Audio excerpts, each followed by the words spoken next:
देखिए, last class तक हम लोगों ने आपके एसपीएम का स्टडी नोट 1 कंप्लीट कर लिया था। आज हम स्टडी नोट 2 स्टार्ट करेंगे। आपका जो ये स्टडी नोट सेकंड है, इसका नाम है performance evaluation and improvement tools. एक बार आप इसके दोबारा नाम को सही से पढ़ने की कोशिश करें। देखिए, नाम से काफी कुछ हमें समझ में आ जाएगा कि आखिर हमें चैप्टर में पढ़ना क्या है। परफॉर्मेंस इवैल्यूएशन, कंपनी के परफॉर्मेंस को इवैल्यूएट करेगा। तो ऑब्वियस बात है, हम काफी सारी टेक्निक्स और काफी सारे मेथड्स पढ़ेंगे इसके अंदर, जिनके थ्रू कंपनी की परफॉर्मेंस को इवैल्यूएट किया जाएगा। हम ये भी चेक करेंगे इस चैप्टर में कि जो बहुत सारे मेथड्स अवेलेबल हैं कंपनी की परफॉर्मेंस को इवैल्यूएट करने के लिए, एग्जामिन करने के लिए, चेक करने के लिए, उनमें से सबसे बेस्ट मेथड कौन सा रहता है, हम ये भी पढ़ेंगे इसके। तो एक तो हम मेथड्स पढ़ लेंगे और फिर हम ये देखेंगे कि जो भी रिजल्ट निकल के आता है उसको और बेहतर कैसे बनाया जा सकता है। इंप्रूवमेंट टूल्स भी देखे जाएंगे इसी चैप्टर में। अब दूसरी चीज मैं आपको बता दूं कि ये चैप्टर आपके लिए बहुत ज्यादा इंपॉर्टेंट है और इसमें से थ्योरेटिकल क्वेश्चन तो आता ही है, इस चैप्टर में से प्रैक्टिकल क्वेश्चन भी आ सकता है। तो उसको जब हम चैप्टर पढ़ेंगे, टॉपिक्स पढ़ेंगे, उस वक्त हम देख लेंगे। अब हम स्टार्ट करेंगे अपना पहला टॉपिक, और पहले टॉपिक का नाम है बैलेंस्ड स्कोर कार्ड। इस टॉपिक को समझाने के लिए मैं आपको एक एग्जाम्पल दिखाना चाहूंगा। आप लोग पहले उस एग्जाम्पल को देखें। देखिए देखिए, ये हम मान लेते हैं कि ये दो फ्रेंड हैं, तो ये आपस में बातचीत कर रही हैं। तो इस फ्रेंड ने अपनी इस फ्रेंड से पूछा, बोला यार मैंने सुना कि कल तेरे लिए लड़के वाले आए थे तेरे को देखने के लिए, शादी वादी का कुछ तेरा चक्कर चल रहा है, तो रिजल्ट क्या रहा? फिर मतलब आए थे तो क्या नतीजा निकल के आया? ये लड़की बोली, बोला लड़का 3 लाख रुपए महीने कमाता है। बोला और क्या करना है? लड़का, मैंने इससे ज्यादा पूछा ही नहीं कुछ। उसने बोला कि लड़का जो है वो 3 लाख रुपए महीना कमाता है, खत्म किस्सा। और किसी बात पर ध्यान क्या देना, 3 लाख रुपए कमाता है यार, फाइनेंशियली सिक्योर्ड है, बात खत्म करो ना। दोस्त बोले, बोले पागल वागल है क्या? सिर्फ पैसे देखकर शादी थोड़ी कर सकते हैं, मतलब सिर्फ फाइनेंशियल परफॉर्मेंस, फाइनेंशियल स्टेटमेंट को देखकर ही शादी कर लेगी? उसका पूरा स्कोर कार्ड देखना पड़ेगा ना, कि नेचर कैसा है, बिहेवियर कैसा है, लोगों में उसकी गुडविल कैसी है, ये सभी चीजें चेक करनी पड़ती है। तभी जाकर तो तेरे को एक्चुअल सिचुएशन पता लगेगी कि इस कंपनी में इन्वेस्टमेंट करूं कि नहीं करूं, इस बंदे से शादी करूं कि नहीं करूं। जैसे कि मैं आपको बताऊं, दो लोग थे, एक का नाम था रॉबर्ट कपलान और एक का नाम था डेविड नॉर्टन। ये दोनों आपस में बातचीत कर रहे थे। ये बोले यार मेरे को ना एक फलाना ढीकना कंपनी में इन्वेस्टमेंट करना है यार। तो ये दोस्त पूछा, बोला तेरे को इस फलाना ढीकना कंपनी में इन्वेस्टमेंट क्यों करना है, किसी में और में क्यों नहीं करना है? बोला यार मैंने कंपनी के फाइनेंशियल स्टेटमेंट्स चेक किए, प्रॉफिट है यार उस कंपनी में, मस्त प्रॉफिट है। बोला तू पागल वागल है क्या यार, सिर्फ फाइनेंशियल स्टेटमेंट देख के कंपनी की असली औकात पता नहीं लगती यार। तेरे को इन्वेस्टमेंट करते वक्त और भी बहुत सारी चीजें देखनी पड़ती हैं। तेरे को यह भी देखना पड़ेगा कि कस्टमर का रेस्पॉन्स कैसा है, तेरे को यह भी देखना पड़ेगा मार्केट में गुडविल कैसी है, तेरे को यह भी देखना पड़ेगा लोग उसके ऊपर भरोसा करते हैं कि नहीं कर सकते। फाइनेंशियल देखना जरूरी है, लेकिन सिर्फ फाइनेंशियल देखना ये तो पागलपंती वाली बात है यार। हो सकता है ना कोई कंपनी आज फाइनेंशियली अच्छी चल रही है, लेकिन उस कंपनी का बिहेवियर अच्छा नहीं है, कस्टमर रेस्पॉन्स अच्छा नहीं है, मार्केट में गुडविल अच्छी नहीं है, तो फिर उस केस में वो कंपनी बाद में तो डाउन चली जाएगी। तुझको बैलेंस करके चलना है, स्कोर कार्ड को बैलेंस करके चलना है, बैलेंस करके।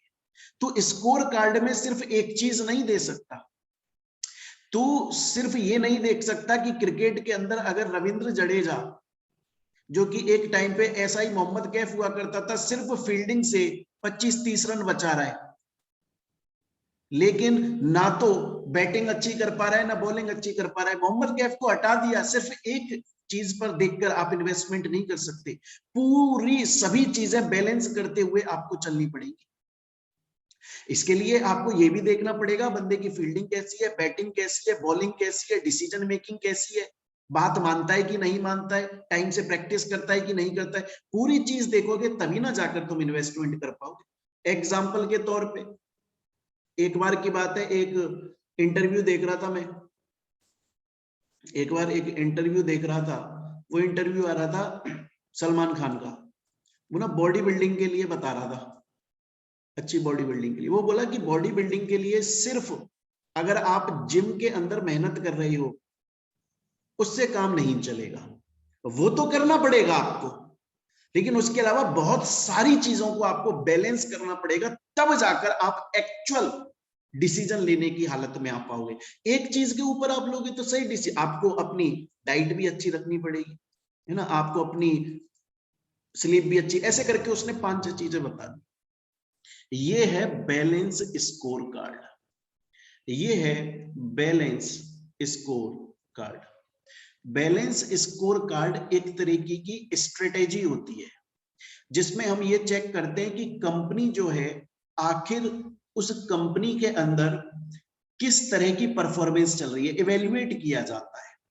उसमें सिर्फ कंपनी के फाइनेंशियल चीजों को चेक नहीं किया जाता, बल्कि उसके अंदर यह भी देखा जाता है कस्टमर की नजर में हमारा क्या पर्सपेक्टिव है, ये भी देखा जाता है कि हमारा इंटरनल बिजनेस कैसा है, हम स्किल्ड लोग हैं कि नहीं है, हमारे कंपनी के अंदर जो लोग काम कर रहे हैं क्या वो सही से काम कर रहे हैं, क्या हम फ्यूचर में एक्सेल कर पाएंगे या अभी काम कर रहे हैं फ्यूचर में डूब जाएंगे।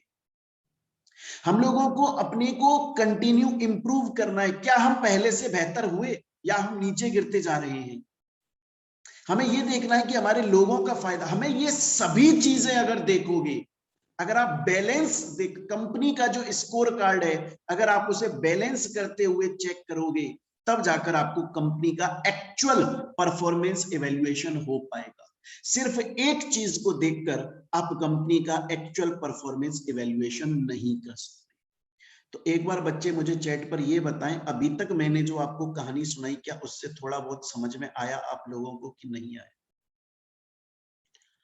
एक बार यहां तक बताएं मुझको कि अभी तक मैंने जो आप लोगों को बताया है क्या वो समझ में आया, क्योंकि ये मैं दोबारा बोल रहा हूं बहुत इंपॉर्टेंट टॉपिक है, बहुत ही इंपॉर्टेंट टॉपिक है। एग्जाम में इसमें से आने के चांसेस बिल्कुल रहते हैं और एग्जाम में क्वेश्चन आ भी चुका है। और अभी तक मैंने आपको जो बोला है ये टॉपिक आपको समझ में आ जाना चाहिए, ठीक है। एक बार और मैं दोबारा से इसको समझा देता हूं, बहुत ध्यान से देखें आप लोग, बहुत ध्यान से देखें। मैं एक क्वेश्चन पूछूंगा, आप लोग उस क्वेश्चन का जवाब देंगे मुझे, आप लोग उस क्वेश्चन का जवाब देंगे मुझे। मेरा क्वेश्चन ये है कि एक टीचर है, देखिए, हाँ बिल्कुल ओवरऑल परफॉर्मेंस। देखिए दो टीचर हैं, दो टीचर हैं, एक का नाम है ए, एक का नाम है बी। ये अच्छा पढ़ाता है, ये अच्छा पढ़ाता है, ये अच्छा तो पढ़ाता है, टाइम पर आता है, टाइम पे कोर्स कंप्लीट करा देता है, टाइम पे डाउट सॉल्व कर देता है, टाइम पे टेस्ट ले लेता है, ये अच्छा पढ़ाता है। आप मुझे बताइए आपको इन दोनों में से कौन सा वाला ज्यादा सही परफॉर्मेंस इवैल्यूएशन लगता है? बी वाला लगता है। आप किसके अंदर इन्वेस्टमेंट करना चाहोगे? आप स्टूडेंट भी तो इन्वेस्टमेंट ही करता है ना, पैसा देता है, फीस देता है, तो वो उसका इन्वेस्टमेंट ही तो है। आप इसके अंदर इन्वेस्टमेंट करना चाहोगे, पता है क्यों? पता है क्यों? इसलिए क्योंकि इसने बैलेंस कर दिया पूरा अपना स्कोर कार्ड। मैं और एक चीज बताता हूं, और एक चीज सुनिए। आप इसको जानते हो क्या यार, एक आजकल कॉमेडियन बड़ा चल रहा है पिछले 2-3 सालों से, अनुभव सिंह बस्सी, देखा है कभी इसकी क्या नाम है, वीडियोस अगर कभी देखें इसका ना एक इंटरव्यू सुनिएगा, इसका एक इंटरव्यू सुनेगा। उसमें ये बता रहा है, बोला पहले मैं यूपीएससी कर रहा था, तो बोला यार यूपीएससी मेरे से क्लियर नहीं हुआ, बड़ा डिप्रेशन में चला गया था ये आदमी। बोला मैं एक वक्त बहुत डिप्रेशन में चला गया था, मैं लाइफ में काफी फेलियर देख लिए थे, इस वजह से मैंने। उसमें से एक कहानी सुना रहा था ये अपनी, कि मैं यूपीएससी जब कर रहा था, तो यूपीएससी में बहुत सारे सब्जेक्ट होते हैं, ज्योग्राफी, हिस्ट्री, आपका पॉलिटी, हिस्ट्री में भी अलग अलग हिस्ट्रीज होती है, एंशियंट, मिडिवल, मॉडर्न वर्ल्ड, है ना। इसके अलावा आपका एनवायरमेंट, इसके अलावा आर्ट, ऐसे करके बहुत सारे सब्जेक्ट हैं। ये बोला, खुद बोल रहा है कि यार मैंने 2 बार यूपीएससी दिया, दोनों बार में बुरी तरह से फेल हुआ, और बोल रहा है मेरे को ये भी पता है मैं क्यों फेल हुआ, क्योंकि मुझे सिर्फ हिस्ट्री सब्जेक्ट में मजा आता था, तो मैं उसको पढ़ता था, दिन भर रात भर पढ़ता था, बड़ा मजा आता था। लेकिन मैंने ज्योग्राफी नहीं पढ़ी, पॉलिटी नहीं पढ़ी, एनवायरमेंट नहीं पढ़ी, आर्ट एंड कल्चर नहीं पढ़ी। इसका मतलब यार मैंने सिर्फ एक एरिया पर ध्यान दिया, मैंने हर चीज को बैलेंस करके नहीं चला यार, मैंने हर चीज को बैलेंस नहीं किया और मैं फेल हूं। अगर आपको किसी कंपनी में इन्वेस्टमेंट करना है ना, तो आपको उस कंपनी के अंदर बैलेंस चीजें चेक करनी पड़ेंगी। मैं और एक एग्जांपल देता हूं, बहुत ध्यान से सुने।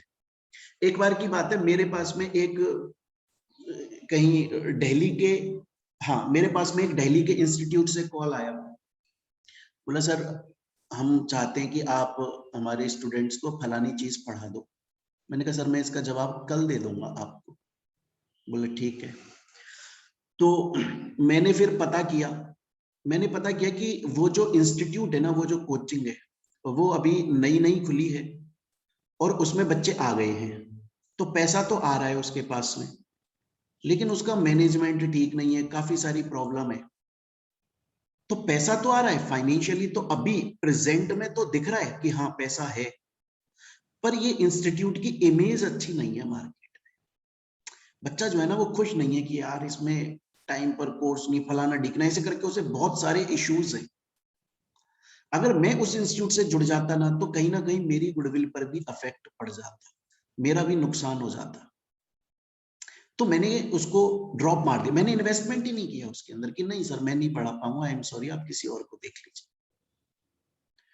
क्यों ऐसा? क्योंकि वो बैलेंस करके नहीं चल रहा है ना, हर चीज को बैलेंस करके नहीं चल रहा है। आपको हर चीज को बैलेंस करनी पड़ेगी। एग्जाम्पल के तौर पे और समझिए, ये बैलेंस स्कोर कार्ड 4 पर्सपेक्टिव, ये बहुत इंपॉर्टेंट टॉपिक चल रहा है, याद रखिएगा। 4 पर्सपेक्टिव को देखता है। वो ये बोलता है कंपनी में आप फाइनेंशियल चीजों को तो चेक करो, और देखो जो इंपॉर्टेंट चीज है उसको मैंने यहाँ मार्क कर दिया है। फाइनेंशियल में ऑपरेटिंग प्रॉफिट चेक करो, return of investment, income, economic value कितनी ऐड होती चली जा रही है, कितनी ग्रोथ है, ये तो आपको चेक करनी है। उसके अलावा ये भी तो देखना है ना कि कस्टमर को आप क्वालिटी गुड्स देते हो कि नहीं देते, इफेक्टिवनेस तो नहीं है, मतलब कितनी डिलीवरी में इफेक्टिवनेस है, कस्टमर जो है उसको ओवरऑल सर्विस अच्छी मिल रही है कि नहीं मिल रही है, उसकी नीड और डिजायर को आप फुलफिल कर पा रहे हो कि नहीं कर पा रहे हो, आपकी कस्टमर के प्रति लॉयल्टी है कि नहीं है, मार्केट में आपका शेयर बढ़ रहा है, कस्टमर को आप रिटेन, ऐसा तो नहीं है एक बार कोई कस्टमर आता है और आप उसे प्रोडक्ट देते हो, आपसे खुश नहीं होता, कस्टमर रिपीट नहीं कर रहा आपको, ये तो बहुत गंदी बात है, आप जल्दी से फेल हो जाओगे बिजनेस में।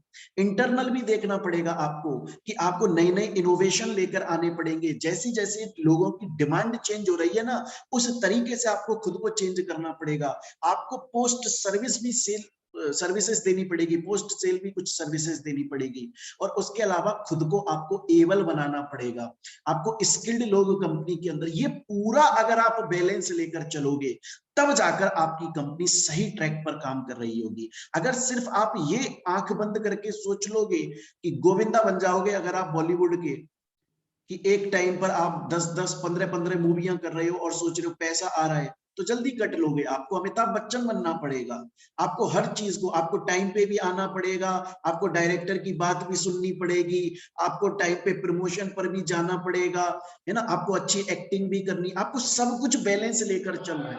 तो आपको फाइनेंशियली भी देखना है, कस्टमर को भी देखना है, इंटरनल भी देखना है, खुद की ग्रोथ भी देखनी है, तब जाकर आप बैलेंस लेवल पर काम कर रहे हैं। मुझे बताएं स्टूडेंट्स, क्या यहां तक आपको अब समझ में आया बैलेंस स्कोर कार्ड?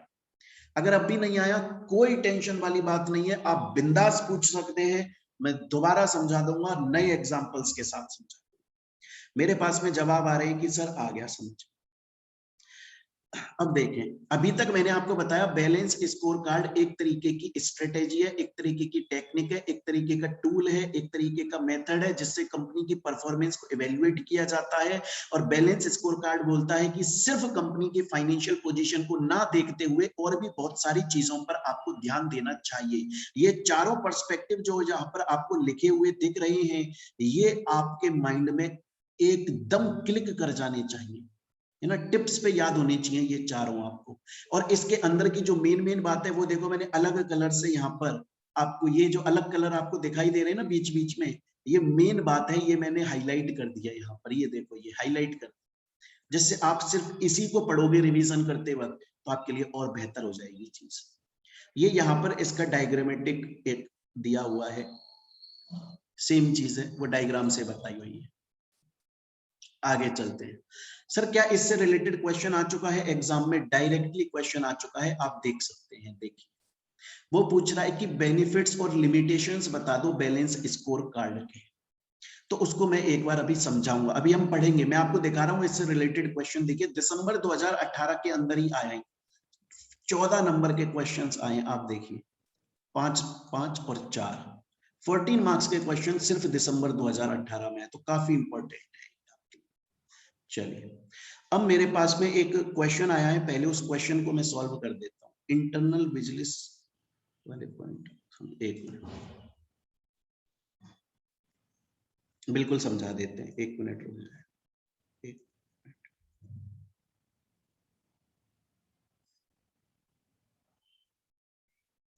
देखिए पहले ना आप इसका मीनिंग समझें, आप सब कुछ छोड़ दें, सिर्फ इसका मतलब समझिए। Internal business, internal business, internally आप पहले खुद तो इंप्रूव कर लो खुद को। आप अगर खुद इंप्रूव हैं, आप अगर खुद क्वालिफाइड हैं, तब जाकर आप दूसरे बंदे की एक्सपेक्टेशन को फुलफिल कर पाओगे। एग्जाम्पल के तौर पे एक चीज समझिएगा, एग्जाम्पल के तौर पे अगर आज कोई कंपनी काम कर रही है और आपने उस कंपनी को लाला जी की दुकान बना दिया है कि सुबह शटर खुलती है शाम को बंद हो जाती है, लेकिन आपका कोई टारगेट नहीं है कि मुझे एक साल में कहां किस पोजीशन तक पहुंचना है, मुझे 100 करोड़ कमाने हैं या मुझे 10 करोड़ कमाने हैं, कुछ तो टारगेट रखो, आपके ऑब्जेक्टिव्स होने चाहिए और आप कस्टमर की एक्सपेक्टेशंस को मैच करो, उनको फुलफिल करते रहो। आपका जो कस्टमर है वो आपसे सेटिस्फाइड रहे, फाइनेंशियली भी आप सक्सेसफुल रहो। कस्टमर सेटिस्फाई करने का ये मतलब नहीं है कि आप फ्री फोकट में उसको प्रोडक्ट बांट दो, आप खुद भी पैसा कमाओ, और लेकिन जो प्रोडक्ट आप दे रहे हो वो क्वालिटी प्रोडक्ट होना चाहिए।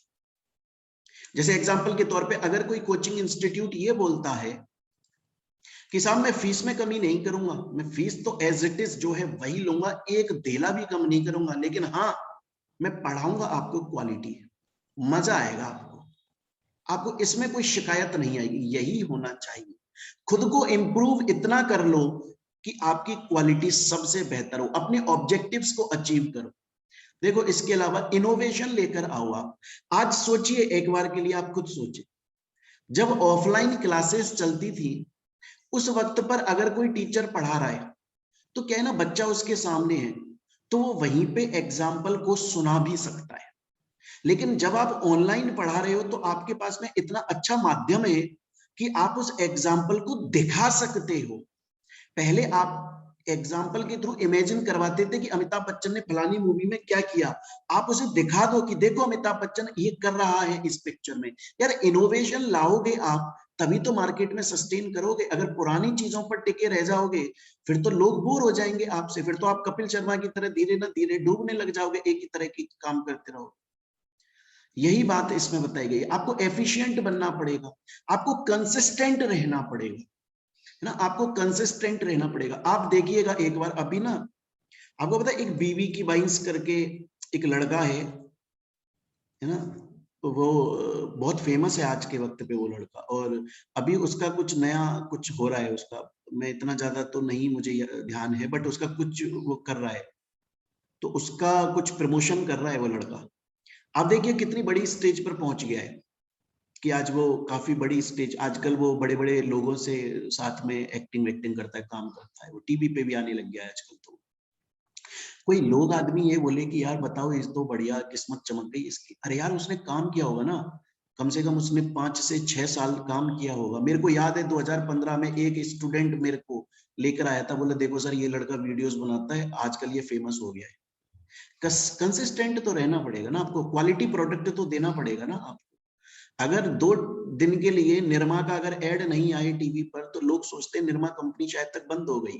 कॉलगेट का एड नहीं आए तो बंद। कंसिस्टेंट रहना पड़ेगा आपको, अच्छी सर्विस देनी पड़ेगी, पोस्ट सर्विस देनी पड़ेगी। इंटरनली आप खुद को इतना बेहतर कर दो कि कोई आपके ऊपर उंगली ना उठा पाए।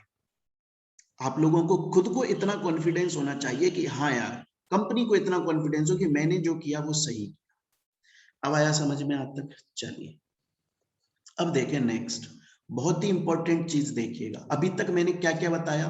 मैंने बताया बैलेंस स्कोर कार्ड एक स्ट्रेटेजी होती है जिसके अंदर अगर आप कंपनी में इन्वेस्टमेंट कर रहे हैं तो कंपनी को सही तरीके से इवेल्युएट कर दो, सही तरीके से उसका परफॉर्मेंस चेक करो। उसके अंदर सिर्फ फाइनेंशियली नहीं देखते, और भी बहुत सारी चीजों पर आपको नजर रखनी पड़ती है। अब देखिए एग्जाम में क्वेश्चन आया हुआ है, बहुत ध्यान से देखिएगा। देखिए ये क्वेश्चन आपको दिख रहा होगा, ये रहा, ये देखिए ये रहा क्वेश्चन। स्टेप्स क्या होते हैं बैलेंस स्कोर कार्ड के? 5 नंबर का क्वेश्चन आया है दिसंबर 2018 में। स्टेप्स देखिए, आप खुद सोचिए आप क्या करेंगे, आप खुद सोचिए आप क्या करेंगे। सबसे पहले आप आइडेंटिफाई करो आपके की आउटकम्स क्या है। की आउटकम का मतलब क्या होता है सर? की आउटकम का मतलब ये है कि एग्जाम्पल के तौर पे हम बात करें, आप ना जैसे की आउटकम का मतलब आप ये देख लो, एग्जाम्पल के तौर पे एक कंपनी है, वो कंपनी 4 प्रोडक्ट बनाती है। जैसे मैं मेरी बात कर लेता हूं, आज मैं अगर मैं अपने हिसाब से अपनी बात करूं, मान लीजिए मैं 4 सब्जेक्ट पढ़ाता हूं, लेकिन पता है उनमें से एक ऐसा सब्जेक्ट है जिस पर मेरा बहुत अच्छा कंट्रोल है। मुझको ये पता है कि अगर मेरे 3 सब्जेक्ट में बच्चों को नहीं भी समझ में आया, ये वो सब्जेक्ट है जिसमें मैं होने ही नहीं दूंगा कि वो उसे समझ में नहीं आए। ये मेरा सिग्निफिकेंट प्रोडक्ट है, ये मेरा मेजर प्रोडक्ट है, ये मेरा प्रॉफिटेबल प्रोडक्ट है, ये मेरा मेन आउटकम है। इस प्रोडक्ट को मैं, ये की फैक्टर एरिया, यहीं से चलता हूं मैं। सलमान खान की बॉडी, सलमान खान अगर हर तरीके से भी फ्लॉप हो जाएगा ना, तो आज उसका इतना नाम हो चुका है कि वो ये डिक्लेयर कर दे कि मैं टीवी पे आके शर्ट उतारा हूं तो वो टीआरपी आ जाएगी, क्योंकि लोग इसके नाम का ऐसा मान चुके हैं इस चीज को। समझ रहे हो आज? तो एक सब्जेक्ट उसको मेन हमेशा स्ट्रॉन्ग, ये बात ना निकाल कर देख लो। जैसे ऐसी बहुत सारी आप देखिएगा, एयरटेल जो कंपनी है, एयरटेल कंपनी सिर्फ टेलीकॉम का काम नहीं करती, और भी बहुत सारे काम करती, लेकिन टेलीकॉम का काम उसका मेन है, वो उसमें कभी कमी नहीं आने देगी। बाकी तो वो अपने नाम से पैसा कमा रही है बस, लेकिन ये उसका मेन है। पहले चेक कर लो कौन सा प्रोडक्ट है जिसकी वजह से मार्केट में आप जाने जाते हैं, वो कौन सा प्रोडक्ट है। शाहरुख खान जो है वो जाना जाता है रोमांस के लिए, तो शाहरुख खान कितनी भी वो फाइटिंग वाइटिंग कर ले, लेकिन जब रोमांस वाली बात आ जाती है ना तो उससे ऊपर कोई नहीं। ये उसका की प्रोडक्ट है, उसे पता है मैं कहीं नहीं चलूंगा तो मैं एटलीस्ट यहां तो चलूंगा ना यार, यहाँ पे तो मैं ले जाऊंगा। अब देखो इसके बाद में ये देखो कि आप उस आउटकम को कैसे और बढ़ा सकते हैं। फिर उसके बाद में आप अपने की परफॉर्मेंस इंडिकेटर्स डेवलप करो कि मैं कैसे कैसे जो अपना आउटकम है उसको और कैसे बढ़ाऊं, क्या क्या चीजें इसके अंदर ऐड कर दूं, क्या नया इनोवेशन लेकर आ जाऊं, किस तरीके से अपना मैक्सिमम मैं मार्केट कैप्चर कर सकता हूं। उसके अलावा रिलायबल डेटा लेकर आओ। रिलायबल डेटा का मतलब जो आपका, देखिए बहुत सारे लोग ना यूट्यूब पर वीडियोस बनाते हैं। यूट्यूब पर आपको पता है बहुत सारे लोग जो है वो आर्टिफिशियल सब्सक्राइबर परचेज कर लेते हैं, वो फायदेमंद नहीं है ना यार। आर्टिफिशियल आप सिर्फ नंबर दिखा रहे हो कि मेरे इतने सब्सक्राइबर हो गए, लेकिन वो देख थोड़ी ना रहे आपकी वीडियो को, तो वो अच्छी बात थोड़ी है। अब रिलायबल डेटा लेकर आओ, जो आपका एक्चुअल कंज्यूमर है ना, उसी तक बात पहुंचा हुआ। उसके अलावा आपका मैनेजर अच्छा होना चाहिए, आपका स्टाफ अच्छा होना चाहिए, और धीरे धीरे इंप्रूव करो। तो स्टेप्स जो डेवलपिंग की है उसे आप खुद भी बना सकते हो, कि पहले आप प्लानिंग करो आपको कौन सा प्रोडक्ट लॉन्च करना है, उसके हिसाब से आप ये देखो आपका इतने सारे प्रोडक्ट्स में से मेन प्रोडक्ट क्या है, उस मेन प्रोडक्ट को और आप स्ट्रॉन्ग कर दो। उसके अलावा आप नया स्टाफ लेकर आओ, स्किल्ड और क्वालिफाइड स्टाफ लेकर आओ। इसमें आप अपने भी पॉइंट्स ऐड कर सकते हैं। ये जो यहाँ पर पॉइंट्स दिए हुए हैं, ये आपको सिर्फ गाइड करने के लिए दी। नेक्स्ट क्वेश्चन आता है कि सर मुझे एक बार बताएं यहां तक की बात समझ में आई कि नहीं आई। अभी तक मैंने आपको बताया बैलेंस स्कोर कार्ड एक टेक्निक है जिसमें सब चीजों को चेक करते हैं। मैंने आपको इसके 4 पर्सपेक्टिव बताए, financial, customer, internal, learning and growth, और उसके अलावा मैंने आप लोगों को इसके स्टेप्स बता दिए। अगर किसी भी स्टूडेंट को यहां तक डाउट है तो एक बार पहले ये बताएं, फिर मैं आगे चलूंगा। क्लियर है? ओके। अब देखिए एक बार,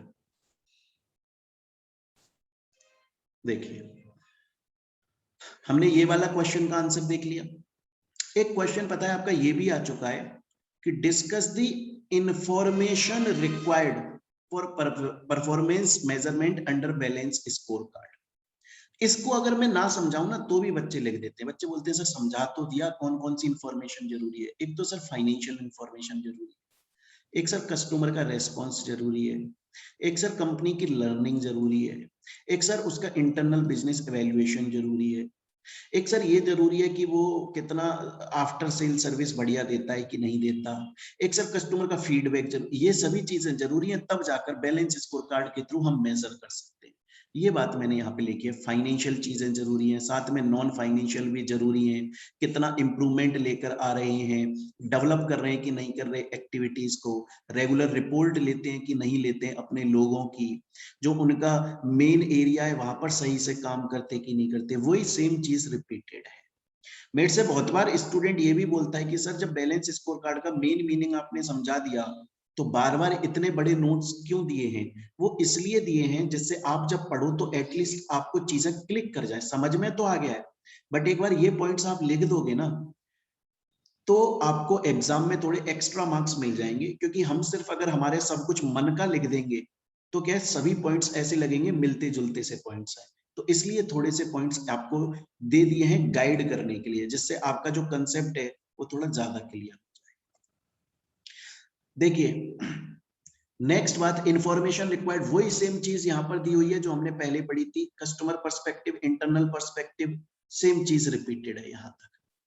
तो मुझे बताएं अभी तक समझ में आया बैलेंस स्कोर कार्ड क्या होता है? ये देख लिया, इसके हमने पर्सपेक्टिव देख लिए, ठीक है ना। इसके हमने ये देख लिया कि किस तरीके से आप इंफॉर्मेशन को डेवलप करते हैं, स्टेप्स देख लिए बिल्कुल। अब देखें यहाँ पर बेनिफिट्स। बेनिफिट्स खुद बताइए। देखो बेनिफिट्स में क्या है, बेनिफिट्स में एक तो ये है कि शॉर्ट टर्म नहीं चलेगा, आप उसे अवॉइड कर सकते हो, लंबे टाइम तक खेलोगे। सक्सेसफुली कम्युनिकेट हो जाएगी आपकी कॉर्पोरेट स्ट्रेटेजी। एग्जाम्पल के तौर पे समझिए, एग्जाम्पल के तौर पे आप ये समझिएगा कि जैसे ना कोई एक कंपनी होती है। मेरा ना एक दोस्त था, आपको पता है मेरा एक दोस्त था, फ्रेंड था, वो टीचर है। जब उसने पढ़ाना शुरू किया ना लाइफ में, वो ना बड़ा सीरियसली पढ़ाता था। सीरियसली का मतलब ऐसा नहीं कि डांट के पढ़ाता था, सीरियसली मतलब बड़ा डेडिकेशन से पढ़ाता था। वो ज्यादा फालतू का मजाक नहीं करता था, पढ़ाने में जो मजाक करना है वो कर लेता था, बाकी मजाक नहीं करता। उससे बहुतों ने बोला, बोला यार तू मतलब बड़ा ऐसा पढ़ाता है यार, तुझे नहीं लगता क्लास में मजाक करना चाहिए, बच्चा ये कहीं नेगेटिव तो नहीं चला जाएगा तेरे लिए? बोला यार ये पॉजिटिव होगा, यही चीज पॉजिटिव होगी, इसमें थोड़ा टाइम लग जाएगा, इसमें थोड़ा टाइम लगेगा। ये बच्चों को जब रियलाइज होगा, जब उनका कोर्स खत्म होगा, घर पे जाके सेल्फ स्टडी कर रहे होंगे, बाकी सब्जेक्ट जो है ना उसमें जब उनको क्लास में उनके साथ में मजाक किया गया था लेकिन अब उन्हें क्लिक नहीं होगी, लेकिन ये चीज जब वो पढ़ रहे होंगे एग्जाम के लिए उन्हें क्लिक हो जाएगा मेरा सब्जेक्ट, तब उन्हें ये रियलाइज होगा कि हाँ ये इसकी अप्रोच सही थी, आज हमें इसी से फायदा होने वाला है। तो वो बोला कि यार मेरी स्ट्रेटेजी जो है ना वो समझ में आ जाएगी बच्चों को, और धीरे धीरे सबको ये पता लग जाएगा फलाना बंदा इस तरीके से काम करता है, ये तरीका है। वो मेरे लिए मेरा यूएसपी बनेगी, यूनिक स्ट्रेंथ मेरा पॉइंट बन जाएगा, वहां से मैं पैसा कमाने लग जाऊंगा। मेरे शेयर होल्डर्स जो हैं उन वो आराम से इवेल्युएट कर पाएंगे, वो देख पाएंगे कि मुझे मेरे कंपनी में इन्वेस्टमेंट करना है कि नहीं करना। उनका कम्युनिकेशन रहेगा मेरे साथ में, मेरी जो पूरा ऑर्गेनाइजेशन है वो फोकस रहेगा कुछ चीजों के ऊपर। मैं दोबारा से बार बार कस्टमर सर्विस इनिशिएटिव्स लेता रहूंगा, अपने जो भी मेरे प्रोडक्ट्स हैं उनको मैं दोबारा से इंजीनियरिंग करता रहूंगा, कुछ नई चीजें उसके अंदर लाता रहूंगा, है ना। मेरे अपडेट्स, मेरे बजट्स जो है वो क्लियर रहेंगे, मैं हर साल एक नया बजट निकालूंगा, अचीव करने के लिए काम करूंगा, मैं नई स्ट्रेटेजी लाऊंगा। ये सभी इसके बेनिफिट्स, ये सभी बेनिफिट्स। और ये नॉर्मल बात है, आप लोग इंटर में पढ़ के आ चुके हो, फाउंडेशन पढ़कर आ चुके हो, मैनेजमेंट से रिलेटेड चीजें, तो बेनिफिट्स सेम चीज यहाँ पर वही भी हुई। मुझको बताएं चैट पे, क्या यहाँ तक की बात क्लियर हुई कि नहीं हुई, आपको बताएं। मैं दोबारा से बोल रहा हूँ, अगर समझ में नहीं आए आप पूछ सकते हैं, मैं दोबारा भी बता सकता हूँ, कोई प्रॉब्लम नहीं है। ठीक है, नेक्स्ट देखें, लिमिटेशन। क्वेश्चन ये आता है कि क्या इससे कुछ लिमिटेशन या इसके कुछ नुकसान भी होते हैं। हर चीज के कुछ ना कुछ तो नुकसान होते हैं। क्या नुकसान होते हैं? ये नुकसान होता है कि बहुत बार ना शेयर होल्डर इसको उल्टा भी ले जाता है, बहुत बार शेयर होल्डर इसको उल्टा ले जाता है, या शेयर होल्डर का नुकसान हो जाता है फायदा करने के चक्कर में। बोला कैसे? बोला देख क्या है ना, हम कंपनी के सभी चीजों को देख रहे हैं, कंपनी के सभी सेगमेंट में देख रहे हैं। अब सोच, कंपनी का कोई एक सेगमेंट अगर कमजोर चल रहा है, लेकिन क्योंकि हम सभी सेगमेंट को देख रहे हैं, इसलिए ये सेगमेंट जो है ना वो भी अब नॉर्मल नजर आ रहा है। जबकि अगर इसको अकेले में देखूं तो ये कमजोर है और शेयर होल्डर का लॉस हो रहा है, लेकिन हमने बैलेंस करके चीजें देखी हैं, इसलिए हमें लग रहा है कि हाँ चलो नॉर्मल है, क्योंकि वहां पे इसका सेट ऑफ हो गया। यहाँ पर शेयर होल्डर की वैल्यू गिर सकती है, यहाँ पर उसका लॉस हो सकता है, वो नेगेटिव जा सकता है।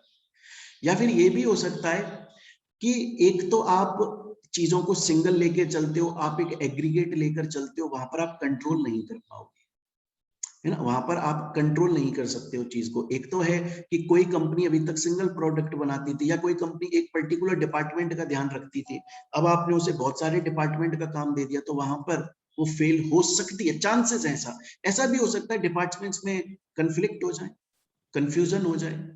ऐसा भी हो सकता है हमारा कॉर्पोरेट कल्चर ही ऐसा ना हो। जैसे एग्जांपल के तौर पे और बताऊं मैं आप,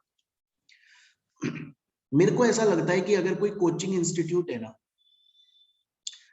उसका मालिक टीचर नहीं होना चाहिए, या ऐसा बोल दो कोई टीचर किसी इंस्टीट्यूट का मालिक ना हो। अगर वो अकेला पढ़ा रहा है उसमें तो वैलिड है, तो मस्त है, फिर कोई दिक्कत नहीं है। लेकिन अगर किसी कोचिंग में मालिक जो है वो टीचर है और वो पढ़ा भी रहा है, वो भी कर रहा है, और बाकी लोग भी पढ़ा रहे हैं, वहां पे ना कंफ्यूजन स्टार्ट हो जाता है, क्योंकि वो प्रॉपरली टीचिंग को भी नहीं संभाल पाएगा, प्रॉपरली मालिक को भी नहीं संभाल पाएगा। बहुत बार ना कन्फ्लिक्ट्स होने लग जाएंगे, वो खुद में ही कंफ्यूज हो जाएगा। एज टीचर उसको बच्चों से प्यार से बात करनी पड़ेगी, और मालिक के तौर पे उसको फीस कलेक्ट करते वक्त थोड़ा सा स्ट्रांग होना पड़ेगा, हो सकता है रूड होना पड़ेगा। तो ये लिमिटेशंस भी होती है। तो हर चीज का फायदा है, नुकसान है। ये क्वेश्चन एग्जाम में आ चुका है, देखिए लिखा हुआ है, बेनिफिट्स और लिमिटेशन, 4 नंबर का ये क्वेश्चन आया। मैं एक बार स्टार्टिंग से दोबारा से रिपीट कर देता हूं। बैलेंस स्कोर कार्ड एक टेक्निक होती है, बैलेंस स्कोर कार्ड एक स्ट्रेटेजी होती है, उसमें कंपनी की परफॉर्मेंस को इवेल्युएट किया जाता है, उसमें कंपनी के बहुत सारे सेक्टर्स को चेक किया जाता है। उसके 4 पर्सपेक्टिव मेन होते हैं, financial, customer, internal growth, business process and learning and growth. ये 4 जो है वो मेन होते हैं। उसके अलावा स्टेप्स जो है वो ये होते हैं, पहला ये देखो आपका मेन प्रोडक्ट क्या है, उसको स्ट्रॉन्ग बना लो, फिर धीरे धीरे उस रिलायबल डेटा आपके पास में आना चाहिए, अपना कंपनी का जो स्टाफ है वो वैलिड होना चाहिए, स्किल्ड होना चाहिए, सही तरीके से काम करो, सही तरीके की सर्विस दो, और धीरे धीरे इंप्रूवमेंट लाओ। कहीं भी एक जगह पर ये मत मान लो कि मेरी फाइनल सक्सेस है। टाइप्स के अंदर भी मैंने आपको बताया, इसके अंदर फाइनेंशियल, नॉन फाइनेंशियल, ये देखिए कस्टमर पर्सपेक्टिव, इंटरनल, ये वही चीजें हैं, वही देखना पड़ेगा आपको। देन इसके बाद में बेनिफिट्स और लिमिटेशन। यहां तक एक बार सभी बच्चे मुझको बता दें ये जो बैलेंस स्कोर कार्ड है क्या आपको समझ में आया कि नहीं, क्योंकि बहुत इंपॉर्टेंट टॉपिक है। हो सकता है 10 नंबर का क्वेश्चन आ जाए, हो सकता है 5-6 नंबर का क्वेश्चन आ जाए। मेरे पास में रिप्लाई आ रहा है कि सर समझ में आ गया। ओके ठीक है, आगे चलते हैं। अब जो नेक्स्ट टॉपिक मैं स्टार्ट कर रहा हूं उस नेक्स्ट टॉपिक का नाम है DU point analysis. Most important topic है इस चैप्टर का। इससे थ्योरेटिकल क्वेश्चन भी आता है, प्रैक्टिकल भी आ जाता है और दोनों भी आ जाते हैं। मतलब प्रैक्टिकली सॉल्व करने को दे दिया और फिर उस पर अपना कमेंट करने को दे दिया, ऐसा भी हो जाता है। इस डीयू पॉइंट एनालिसिस को समझाने के लिए मैं आप लोगों को पहले एक एग्जाम्पल दिखाना चाहूंगा। आप उसे एग्जाम्पल को ध्यान से देखें, फिर हम आगे बात करें। देखिए ये है राहुल द्रविड़, बहुत बढ़िया क्रिकेटर हैं। ये है विराट कोहली, ये भी बहुत बढ़िया क्रिकेटर। ये दोनों आपस में बात कर रहे हैं। विराट कोहली बोल रहे हैं, क्योंकि ये सीनियर है तो बोल रहे हैं कि राहुल सर देखो, ये यार जो सोनाक्षी सिन्हा एक्ट्रेस है ना यार, देखो पहले थोड़ी फैट हुआ करती थी, मोटी थी, ये धीरे धीरे ना अब पतली होती जा रही है यार। राहुल द्रविड़ जी बोला विराट वो पतली नहीं हो रही है, वो कमजोर हो रही है। और पतली होने में, इसको आप पतली शब्द को यहाँ पे फिट मान लो कि फिट होने में और कमजोर होने में बहुत फर्क है। एक तो वो मेहनत करके हो जाती, उसने क्या खाना पीना छोड़ छाड़ दिया, वो खाती नहीं है कुछ, भूखी रहती है, भूखी रह रही है तो वो कमजोर हो रही है। जरूरी नहीं है कि हमें आज ये इस तरीके से पतली दिखाई दे रही है तो ये इसके लिए फायदेमंद वाली बात हो। हमें वो अब समझा रहे हैं राहुल द्रविड़ साहब विराट कोहली को, देखिए यार बहुत बार ऐसा होता है जो चीज हमें फायदे वाली नजर आ रही होती है ना इंसान के लिए, एक्चुअली में वो प्रॉफिट में नहीं होती है। हमें उसे दूसरे नजरिए से देखना पड़ेगा उसके लिए। जैसे जैसे फिर विराट कोहली बोला यार देखो और समझाओ मेरे को राहुल साहब, और समझाओ इस बात। बोला देख ये आदमी तेरे को यहाँ पर दिखाई दे रहा है, ऐसा लग रहा है देख इसकी खतरनाक बॉडी है, लेकिन ये बॉडी नहीं है इसकी, कितना पतला सा मरा सा लग रहा है ये क्या है, इसने देख इंजेक्शन ले रखे हैं, इसने इंजेक्शन, इसकी इंजेक्शन से ऐसा लग रहा है कि इसने बॉडी बना ली, जबकि हाथ पैर तो पतले हैं इसके, एकदम मरा सा लगता है। और बाद में ये इसका शरीर जो है वो खराब होगा धीरे धीरे, क्योंकि इंजेक्शन में कुछ ना कुछ तो केमिकल होगा, वो फ्यूचर में कुछ ना कुछ तो करेगा अंदर बॉडी के अंदर, और इसका नुकसान हो। क्या है ना यार, हमें सिर्फ जो चीज सामने से नजर आ रही है सिर्फ उसको देख के तुम डिसीजन ले लोगे तो हो सकता है तुम्हारा डिसीजन गलत हो जाए, क्योंकि हमें और भी फैक्टर्स चेक करने पड़ेंगे यार डिसीजन लेते वक्त। बोला और सही से समझाओ, और सही से समझेंगे हम इस बात को। अमिताभ बच्चन साहब, ये बेटे हैं, ये इनकी माँ है निरूपा रॉय, बड़े खुश हैं। बोले इतना खुश क्यों है बेटा? बोले माँ मैं जिस कंपनी में काम करता हूं ना यार, उस कंपनी का रिटर्न ऑन इक्विटी बहुत जबरदस्त दिख रहा है इस बार। उस कंपनी ने अपनी बैलेंस शीट रिवील करी है, अपना कुछ फाइनेंशियल स्टेटमेंट दिखाया है, उसमें रिटर्न ऑन इक्विटी जो है ना वो बड़ा जबरदस्त नजर आ रहा है। बोला बेटा ये जरूरी नहीं है कि खुश होने वाली बात हो, रिटर्न ऑन इक्विटी अगर किसी कंपनी का ज्यादा आ रहा है जरूरी नहीं है कि ये खुश होने वाली बात। जरूरी नहीं है कि हर बार अगर रिटर्न ऑफ इक्विटी हमें बढ़ता हुआ दिख रहा है इसका मतलब शेयर होल्डर्स का फायदा हो रहा है, ये जरूरी नहीं है। बोले क्या मतलब? रिटर्न ऑन इक्विटी बढ़ेगा तो शेयर होल्डर का फायदा ही होगा ना, जरूरी क्यों नहीं है? बोला देख रिटर्न ऑन इक्विटी बहुत सारी वजह से बढ़ सकता है। कंपनी का जो रिटर्न है इक्विटी का वो बहुत सारी वजह से बढ़ सकता है। अगर इसलिए बढ़ रहा है क्योंकि सच में कंपनी ने अब की बार प्रॉफिट्स ज्यादा कमाए हैं तो अच्छी बात है, तो फिर शेयर होल्डर का फायदा है, तो बहुत अच्छी बात है, तो खुश हो तू। लेकिन तेरे को पता है कभी कभी इसलिए भी रिटर्न ऑन इक्विटी बढ़ जाता है क्योंकि प्राइस बढ़ गई, हमने किसी चीज की प्राइस बढ़ा दी तो रिटर्न ऑन इक्विटी बढ़ गई। लेकिन देखा जाए तो शेयर होल्डर का फायदा नहीं है उसमें। कभी कभी ऐसा भी हो जाता है कि कंपनी ने कहीं से डेट ले लिया, कंपनी ने कहीं से उधार ले लिया, उसकी वजह से कंपनी में दिख रहा है कि कंपनी के अंदर पैसा ज्यादा आ गया है, लेकिन वो पैसा तो डेट का पैसा है ना। सपोज कर कंपनी के अंदर 100 रुपए हैं, 40 रुपए तो इक्विटी के हैं, ये तो अच्छी बात है, 60 रुपये उसने उधार लिए, ये डेट है। अरे ये रिस्की काम है यार, इस पर क्यों खुश हो रहे हो? इसकी वजह से तुम्हारे रुपए 40 से 100 हो गए, रिटर्न ऑन इक्विटी बढ़ गया, लेकिन ये खुश होने वाली बात नहीं है। जरूरी नहीं है कि हर बार अगर कंपनी का रिटर्न ऑन इक्विटी हमें ज्यादा दिखाई दे रहा हो वो बढ़ने वाली बात है। बहुत बार महंगाई की वजह से भी बढ़ जाता है, बहुत बार डेट की वजह से भी बढ़ जाता है। तो फिर ये बेटा बोला, अब इसके बात समझ में आने लगी धीरे धीरे, बोला यार सही बोल रही है मम्मी। तो बोले माँ ये रिटर्न ऑन इक्विटी जब हम चेक करते हैं तो इसका तरीका क्या है, हम किस तरीके से चेक करें, हम किस तरीके से कंपनी की परफॉर्मेंस को एवेल्युएट करें कि हमें सही बात का पता लग पाए। बोला बेटा देख, 3 अलग अलग तरीके, 3 अलग अलग फॉर्मूलाज होते हैं, तू ना उन तीनों के थ्रू चेक कर, तू उन तीनों के थ्रू चेक कर, सेल्स के थ्रू, प्रॉफिट के थ्रू, लिवरेज, डेट के थ्रू, तीनों के थ्रू चेक कर। जब तू तीनों के थ्रू चेक कर लेगा ना, तब भी अगर रिटर्न ऑन इक्विटी बढ़ रहा है तो तू प्रॉफिट में चल रहा है।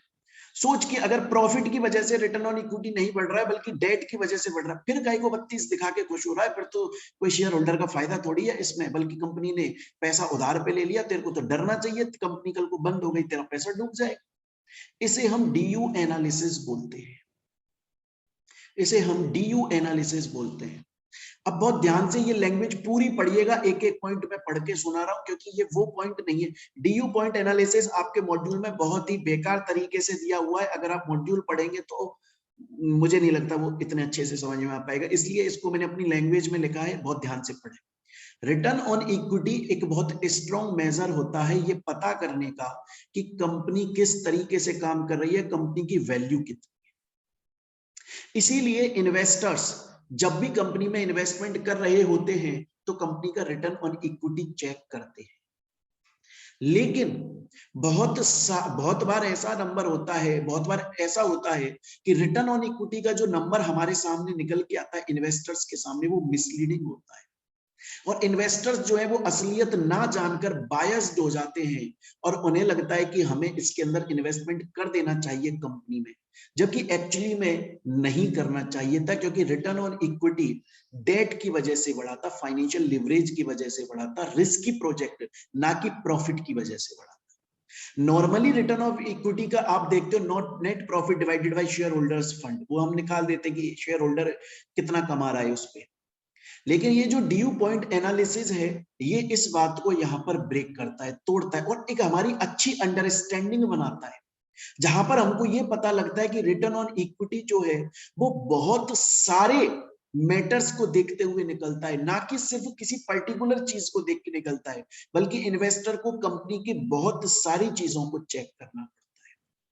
और ये जो कंसेप्ट है, हमें डीयू पॉइंट कॉर्पोरेशन नाम की एक एंटिटी थी, उसने ये कंसेप्ट हमें दिया था। उसने बोला था कि बहुत सारे शेयर होल्डर्स जो है वो गलत कर रहे होते हैं, बहुत सारी पब्लिक गलत करती है, वो कंपनी का रिटर्न ऑन इक्विटी देखकर और इन्वेस्टमेंट कर देती है, जबकि उनको ये नहीं पता होता है कि रिटर्न ऑन इक्विटी कंपनी का प्रॉफिट की वजह से नहीं बल्कि उधार लेने की वजह से ज्यादा हो रहा है।